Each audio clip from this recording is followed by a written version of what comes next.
Hi there, my name's Elliot. I'm the founder of Contrast, an e-commerce marketing agency.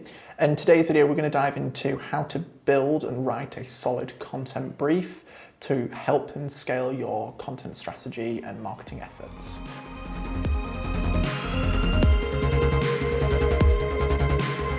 In this, we'll be looking at what does make a good content brief, and then we'll be kind of dive into the different sections of that. So the basics, then brand details, as well as like just the specifics around the content itself. So obviously looking at things like page title, objectives, pain points, and search intent, things like that. And then just kind of wrapping it out with just metadata.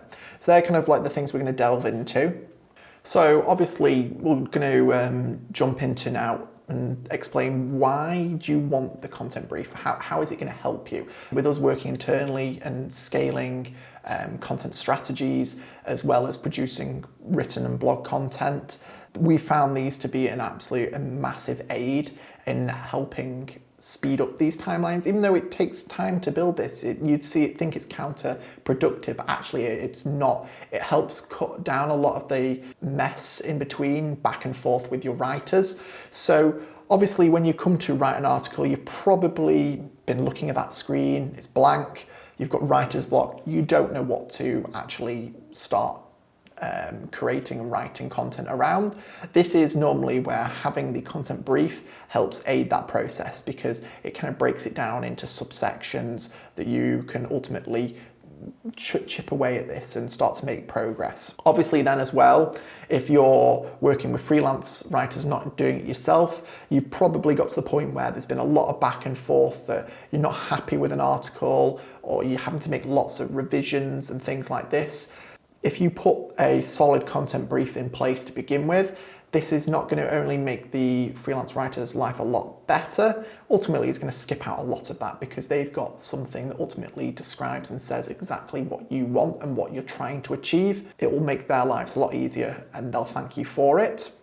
As you go through this process and do this over and over again, you'll start to come to notice several things that you probably want to have in a content brief yourself, and then you can create your own template. We've got one that we use internally that obviously is linked below that you can download for yourself, but you might want to tweak that and make it to your own criteria, but this obviously just pretty much will ultimately aid with the whole of the marketing efforts and make it a lot easier for yourself. All of these kind of components go together to create a solid content brief, and you'll find out this over time what works for you.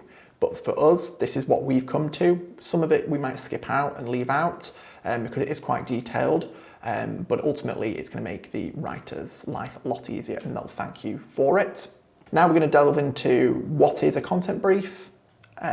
So in this case, it's just a document with all the information the content creator needs to create the piece of content that you require. That could be a written blog post all the way to a different creative asset, white paper, ebook, you name it. That's it. Just the medium can change, but the information within there still has to stay the same. These are normally done in conjunction with a wider editorial strategy and content calendar. Adding these together is only going to help bolster your SEO efforts moving forwards. So that's kind of, it's a component of a wider activity that you'll be doing to move forwards as a business. So again, if you want to get a hold of our template, it's in the link below. Handling and taking the time to do this ultimately means you're going to come out with a piece of content that better fits your brand, tone of voice, direction, and so on and so forth, that all of these pieces will be outlined within the brief itself. Don't outline them, the content creator probably won't add them in, or it won't fit on tone or in line with what your company is. The other multiple benefits to running these is it's going to be focused around specific topics. It encourages the content to be more accurate and delves into exactly some more of the issues your audience might have. Having to save time down the line from a proofreading and the back and forth with your content creator cuts that down by giving them a lot of guidance and outline up front.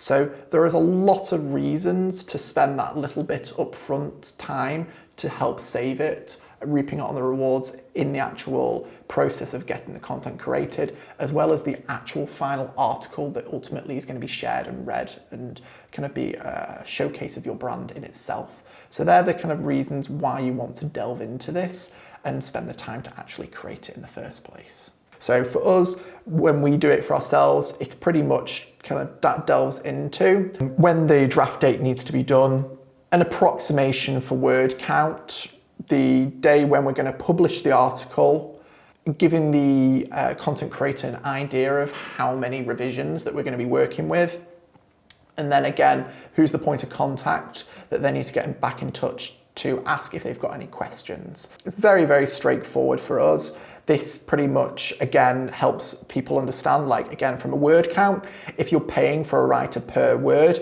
instead of it them going, oh yeah, I think we should keep writing, you're kind of keeping them within an area or ballpark. Again, from a word count perspective, if you've done your analysis from the SERPs and going, these type of articles on this topic or around this, that's hence where we're getting this figure from.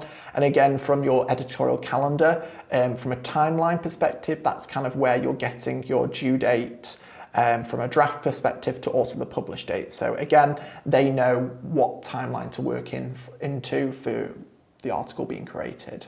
Moving on to brand details. This here is the company, a little bit of a description around the company itself, what their brand values are. This again helps the copywriter to get a better understanding, backstory of the company. Depending on the size of your company, you might have a tone of voice document created, or some very basic outline points that you might want to add in there or link that ultimately you want your writer to match, so that all content on your blog or site is the same and it's portraying the same thing for your company. Very, very simple thing to do, but can have a big impact. So worth just adding into the content brief. So what we're going to do now is we're going to delve into brand details. This again gives the content creator information about your company so that they don't have to ultimately spend a lot of time researching. You're just giving this information up front so that they can do the best possible job. So for us here, it would be a case of what does the brand do? Quick backstory to what you do, as well as your values. Again, this can help outline just very quickly. As well, you want to just let them know what is your USP as a company, what differentiates you. So these things, again, when they're writing the content, they can keep these things in the back of their mind and sometimes link back to them or incorporate them within your document. So again, just some basic information around the products and services you offer, any of the key messaging around this as an entity, as well as it's probably helpful to have an elevator pitch in there so they've got the very quick sales strapline and understanding of how the company is trying to perceive itself in the eyes of customers. So again, just adding that elevator pitch in there is a very quick, helpful bit of extra context for the content creator. Another line adding in here, which is quite easy to overlook, is just around tone of voice. If you're a newer company, you might not have this all written out, so it could just be some very easy basic points of things that you're trying to keep a little bit of consistency across all your content that you're creating. Whereas if you're a larger brand, you've probably got a tone of voice document outlined in detail that the content creator can then look through and make sure that they're following to the T. So if we delve into actual content details now, when creating bits of content, you might be creating this for argument's sake, a blog post, but there are actually lots of different types of content that you can create, and we kind of have these linked within the document so that the content creator can kind of have an understanding of the different types of content and what we see it going towards. It just gives them a better understanding. And then within that as well, there's different types of content. So the content tactic itself, so whether this is curated, expert guide, an interview, short video, again, we have all these linked within the content brief so that they can get an understanding what type of actual content tactic we're looking to leverage, and then link to it so that they've got an example of what a piece of content might look like for ourselves. Very basic again, just the headline of the actual article. This again is what we'll then use and put into the content management system to launch the article. So again, adding this in there is very easy for them when you want to actually publish the content. You literally just copy this and then paste it in. So again, all the information is there for even when you want to actually publish the content itself. So making sure that time is taken to experiment and think about the headline. Again, this is something that most people are going to read and take the time to. So just put up a little bit of effort into that section. The overview is pretty much what the article is going to be around. So it's in case of this is just a quick executive overview to what you're wanting to talk about and what you're trying to get out of this. So this is, again, just a very strong understanding to get the writer up to speed of what you're wanting to achieve. The objective, though, is a slightly different play here. The objective is to get the writer or the content creator to understand what you're trying to achieve by creating this bit of content. Is it that you're trying to generate leads or sales or awareness? Again, like if they've got this back in their mind, they can actually understand and possibly tweak and change the content as they're writing it. So making them aware of what you're actually trying to achieve as an objective is important for them. Further to this, if they understand who they're trying to target as the target audience, this again will make their lives a lot easier. They'll then know where to pitch it from a technical point of view, among other points. So having gone through, and it's probably worth figuring out who your target audience is and creating some personas, we tend to link to this document so that the copywriter or content creator can understand and have better backstory to the people we're trying to target. And when we kind of delve into pain points, these are specific issues that we know our readers have issues around that are kind of causing them friction. And these are main aspects that we want the piece of content to highlight and delve into. So we kind of like to make these and highlight these ahead of time so that we know that the content definitely touches on these aspects of points. Then delving in from a more SEO perspective, we just like to give some research to the content creator upfront around just primary and secondary keywords. Again, so they know a little bit more around the targeting for the article. It doesn't mean to say that they have to include each specific thing, but it just helps to give them a little bit more frame of what is potential that we are able to target, as well as where the main focus of the head term is for this article. And this again just allows them to possibly see subsections that they might want to consider targeting within the article from the secondary keywords. Digging into this a little bit further, it's not about ramming them in, it's just going to be natural, and it's a common sense of this perspective here that there's no point in massive lists. Just prioritize and add a few in there for different sections that you might want to do. The kind of final aspect around here from a SEO perspective is just getting an understanding of what the searcher intent is.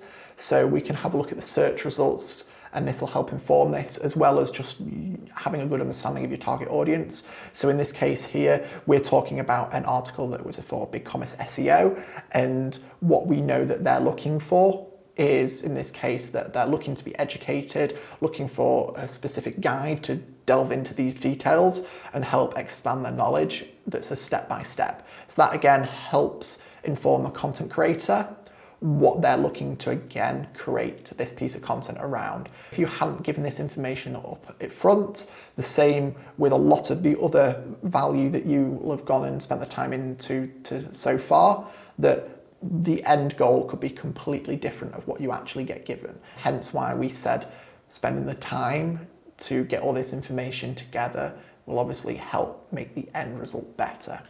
Not necessarily worth spending lots and lots of time around, but again, to help curate some information around what the competition is doing and what articles that you're inspired by around this topic, it's probably worth just linking and adding in so that they can at least get an idea of expectations and the level that we're at, and they can see the depth that we might need to go to and the step-by-steps to what you're trying to achieve. So that's worth the kind of noting. For us, again, from an SEO perspective, we might want to make sure that several articles are linked to from an internal perspective. So for us in the eCommerce SEO blog post, as you can see for here, we mentioned that we have a blog post internally on e-commerce statistics that we wanted to make sure that we kind of added in This is something you can do at a later date, but this is just a good ahead of time that if they know these articles are available to link to,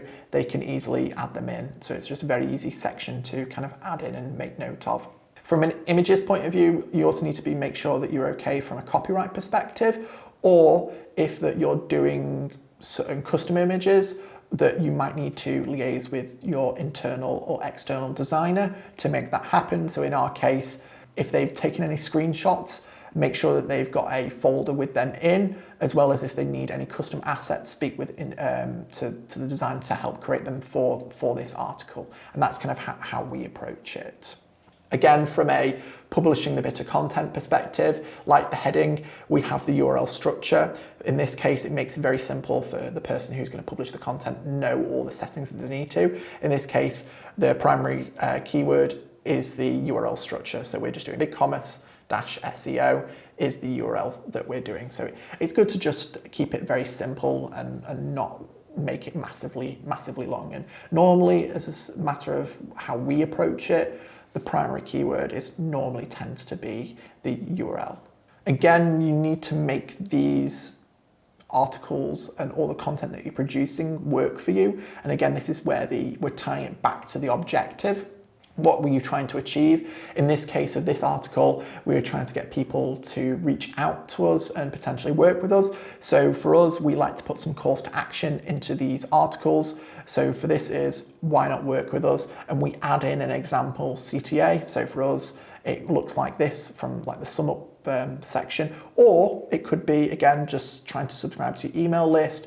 It could be to comment. It could be to download a content upgrade. So there's lots of different types of CTAs that you might want to use or drive traffic to, for argument's sake, a product page.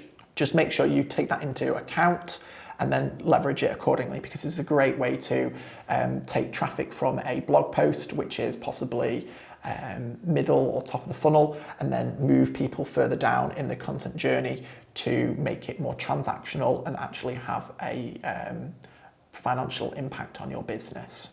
Something that if you're targeting content, it's the upper stages around like awareness and like middle of the funnel, so more like consideration, it might be worth trying to collect emails. We tend to do this through offering up a piece of content or in return as a value for them, giving them their email, because eventually we can nurture the email and hopefully turn them into a paying subscriber down the line. So it's a good way of maximizing your content at the top or middle of the content funnel. And then finally, just talking about metadata.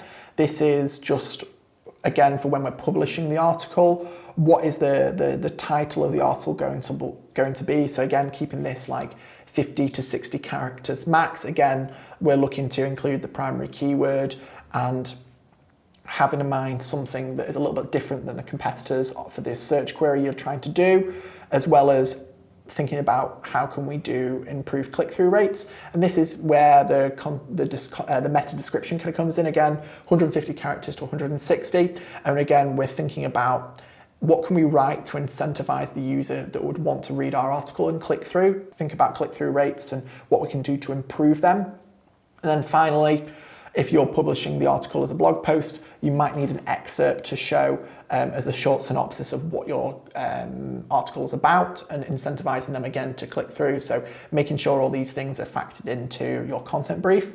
So there's quite a lot of steps there to think about and make sure that you've covered. So again, we've got our own content brief that we've created and we use internally for both ourselves and clients.